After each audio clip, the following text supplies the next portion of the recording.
Okay, so I want to talk about something that might haunt the rest of you. Okay, so as a solo developer, or say you're a team, right? And I would imagine this is a group of certain individuals, right? Maybe not, maybe so. But it's like you're solo, right? You're working on a project, you would love to get that project out and hope that you make a ton of money, right? Let's hope that you make something, right? Let's hope that you put out a pretty good quality project, right? No on the levels of Tunic, right? Because that game I saw yesterday, I actually want to buy that game. But let's say you're on, you got a good solid game out, right? And it's gonna come out. You price it 15, $20, maybe 30, and you finna put the game out, hope to make some money off of it. But you got a job that you currently hate, and you would love to keep working on your own game and maybe work remote, right? Like myself, or end up working for a company. And so you're watching the Game Awards and you hear that ZeniMax is hiring. So you immediately says, okay, well let me go to their page. Okay. So you come to ZeniMax, Bethesda, and id, and all the rest of those companies. I'm actually not that far from them. Okay. So you come to the jobs page, right? You're right here. And I don't know about you, but I'm not talking about the fact that there's a lot of jobs to choose from. You're like, where do I fit in? Like, what am I? Let's just pick one of these. Just random. I'm gonna turn my head. Stop on one. Lead server engineer. Okay, well you know what a server is, right? But lead server engineer, like what does he do? Like I can work on a server, right? But being a lead, like I'm in charge of this. Lead server engineer, team in the design and implementation of server technology. Define and maintain the overall technological design for all server systems. Design, architect, and refine back-end game systems throughout the development cycle of the project. Work directly with messaging and database frameworks to provide base-level functionality for, for future development. Works with technical producer to prioritize and schedule work for engineers on your team. Qualifications: 7+ years of software development experience. Proficient in C++. Experience with networks. Let's go to another one. Roll the dice. Right. Well, I cheated. Senior environment artist. Okay, you're thinking, all right, I know how to draw some backgrounds. I know how to design some stuff. I know how to get into Adobe or Clip Studio and design some backgrounds, right? Model and texture both organic and hard surface models to the highest level possible while maintaining game restrictions and guidelines. I understand that. I understand it. Match the look and feel and the style of our game, right? Consistency. Collaborate with the concept team and product quality assets. Work independently or without concept when needed. Problem solve and work collaboratively with the design team. Receive and provide feedback in a constructive and collaborative manner.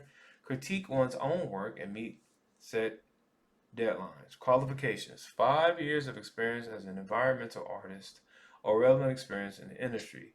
Must have a portfolio demonstrating excellence in both 2D and 3D art. Experience in no substance.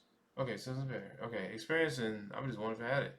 Have a positive attitude, a team player. Okay, yada yada. Okay, this one is a little bit more viable. But what I'm getting at is, as a developer, as a solo developer, technically, you are all of this stuff, right? You're everything, but you're not. You don't have a specific skill in one of these things.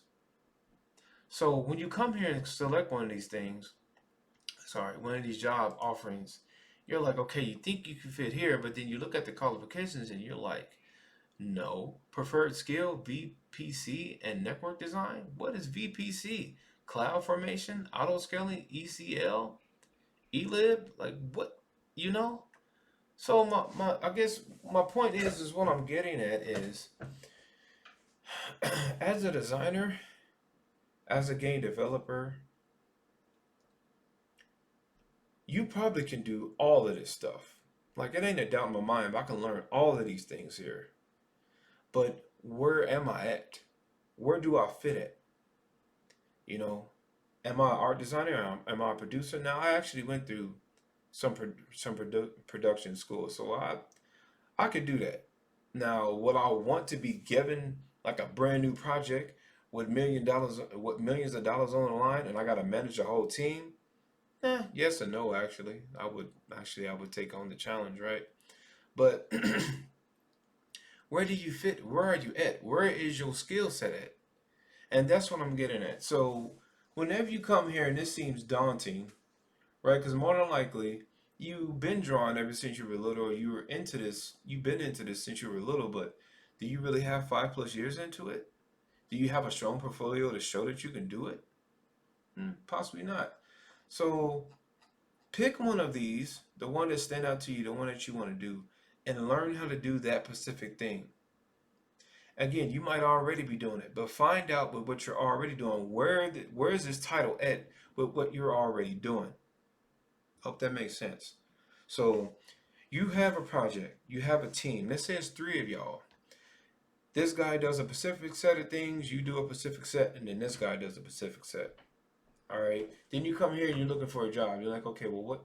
So break this down, break the whole, break the whole set down, and find out what actually is this part of the team actually doing. Where do this fit in? Where do I fit in? Where do he fit in? And then go in and hone those skills accordingly. Because with these jobs here, not all of them, right? But when you're solo, you kind of do all of this. So as of right now, I can't show my specific set skill in one of these because I do all of them. You see what I'm saying? So if you don't have to go that route, don't necessarily do that. And if you have smaller projects, like get them out. Because one of these I read the other day had such and such experience or have put out a project yourself. And see, I'm going that route. Me specifically, I'm learning everything so that I can learn how to produce this stuff myself. Now, if I get a job in the gaming industry along the way, I would love it. But my projects are still coming out and I'm trying to produce them at top-notch quality, to the best of my ability.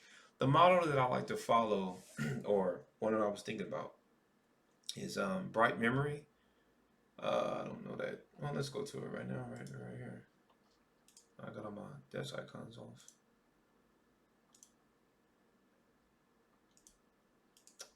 Where is it at? Okay, sorry. Doing this impromptu.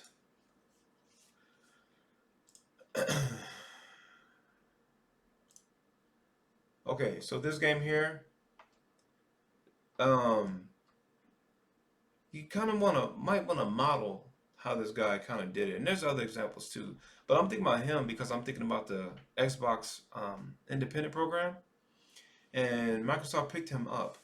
So what I did was I re-downloaded his first demo that I did play, and then his updated one. But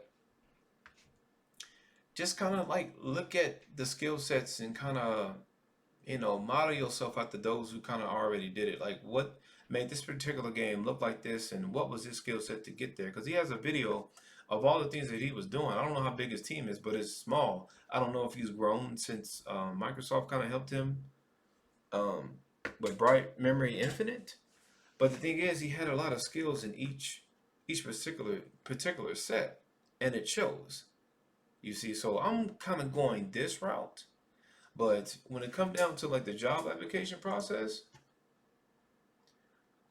I would have to hone in on one of these things, like this 3D artist. I can do this, but I would have to hone in on that.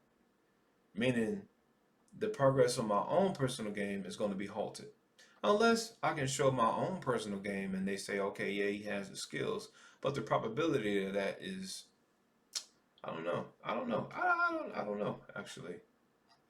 So I guess the lesson here to take in here is from here on out, when you start learning stuff, um, as a solo dev or if you with a team, really hone in on what you're doing. Learn about them. Get certifications. I just took the production school with Andy Johnson, the elevator. I learned about so many different certifications that you can get, man. I didn't know those things existed. Like there's like three of them that I can get. It's like, well, isn't this enough? Well, yeah, this is enough. But if you get this and this and this, this and this shows that you can do this and this and this and this, and that you dedicated in this and this and this. I'm like, dude, I never knew this stuff existed. So not only that, but find out what the skill is, hone in on the skill, get all the certification and everything according to that. That will increase your possibility when you come in here and you sign up for one of these. I mean, and you put in for one of these, that you get hired, because getting hired is really difficult. Um, Even I'll just say somebody within the industry kind of admitted that you kind of have to kind of know somebody to even get your foot in the door in some cases. So unless you have a really strong portfolio, or you just, you know, I don't want to say lucky, but it's just hard, man. So when you come here, it might look daunting, but just take the time to find out exactly where you fit in in this at, because if you're looking through these jobs, you're probably like myself and you are a solo developer already. So you already have the skill set. You just haven't honed in on that particular skill. So start doing that. Then come back here and shoot, leave in the comments if you actually got hired at one of these jobs, because they just announced this the other day at the Game Awards. But yeah, that's just a little rant. Maybe that can help somebody. Um, because I know every time I hear about a lot of job openings and I get hyped and I go online, I get like slammed, kind of like, man, what is this? What is that? Because it's like I do everything, and that's a powerful asset too. But you don't want to be the jack of all trades and master at none, right? So again, yeah, just hone in on your skill. That's my personal goal for 2022. Until next time.